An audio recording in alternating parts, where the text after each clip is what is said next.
Ain't gonna let nobody load it. Turn me round, turn me round, turn me round. Ain't gonna let nobody load it. Turn me round, keep on a walking, yeah, keep on a talking, marching up to freedom land. Ain't gonna let segregation load it. Turn me round, turn me round, turn me round. Ain't gonna let segregation load it. Turn me round and keep on a walking, yeah, keep on a talking, yeah, marching up to freedom land.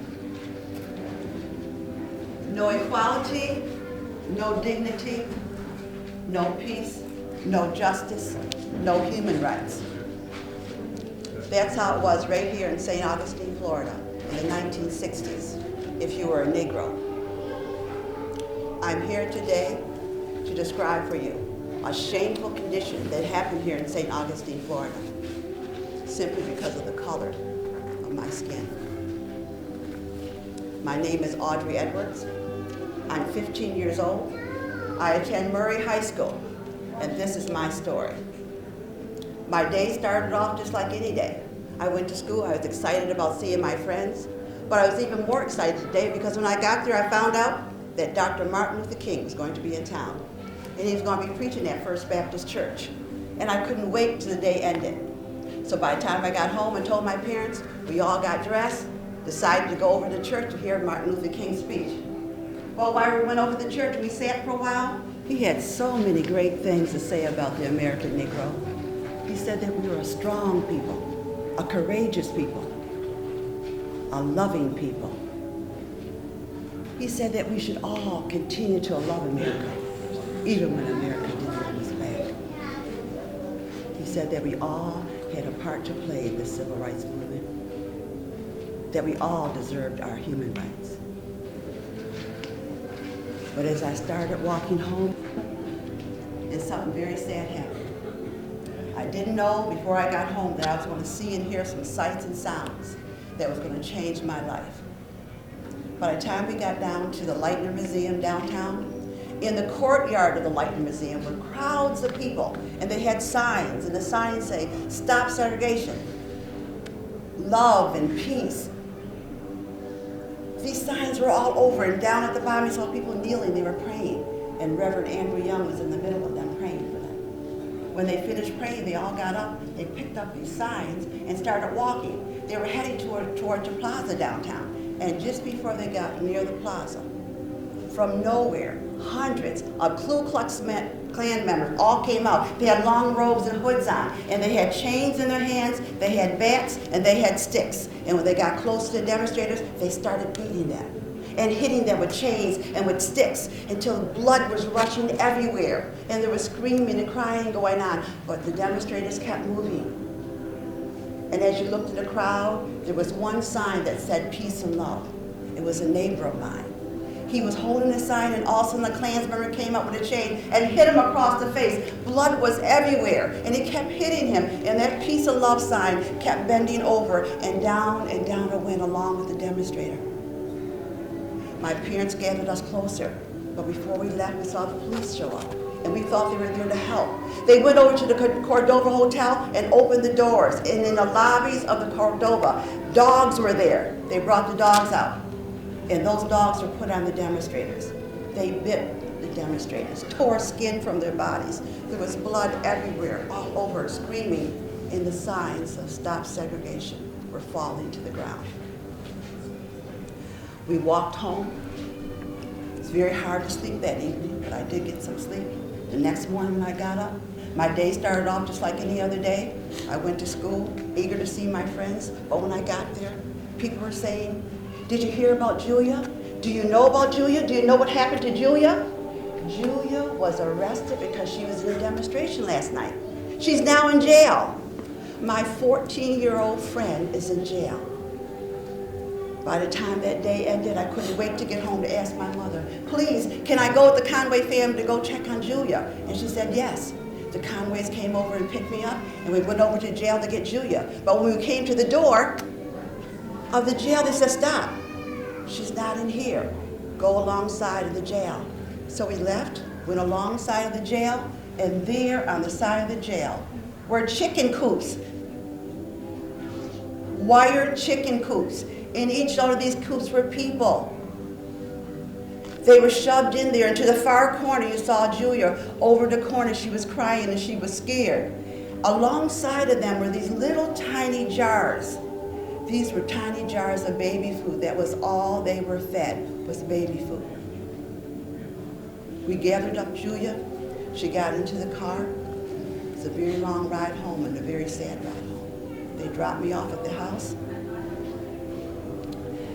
That evening, it was hard for me to sleep once again. But the next morning I woke up, even though my day started off just like any other day, there was something that had changed in me. And I knew then that there was something in me, even dogs couldn't bite out of me. And I knew that the Ku Klux Klan member couldn't find a bat or a stick that could beat it out of me. I also knew that even if they used water hoses on us and treated us like we were a bunch of dirt in the street, even that couldn't stop me, because I now had a burning in my bones that even water couldn't flush away.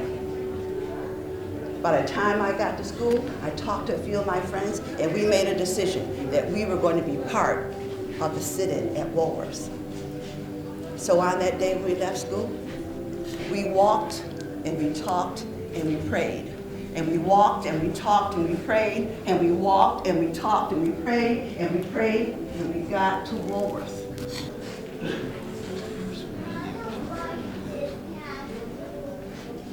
And when we arrived, we just sat, and we sat quietly. After a few minutes, there was noise all around us, loud voices. I heard people being shuffled around me. I could see people being dragged out, and they were screaming horrible things at us. "We hate you, Negroes. You don't belong here."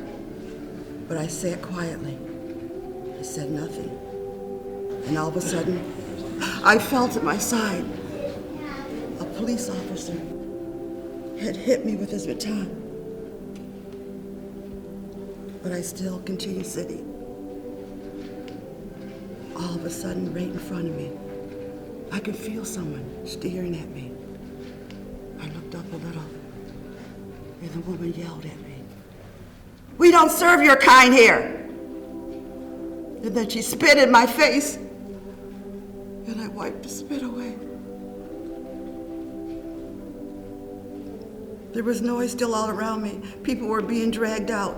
It was so noisy, and all of a sudden, I felt myself being picked up. They walked me out. I could see to the right side of me. I saw Joanne's scarf was hanging on the chair. And I also saw Sam's jacket. It must have fallen off when they dragged him out. And on the floor was Willie's Bible.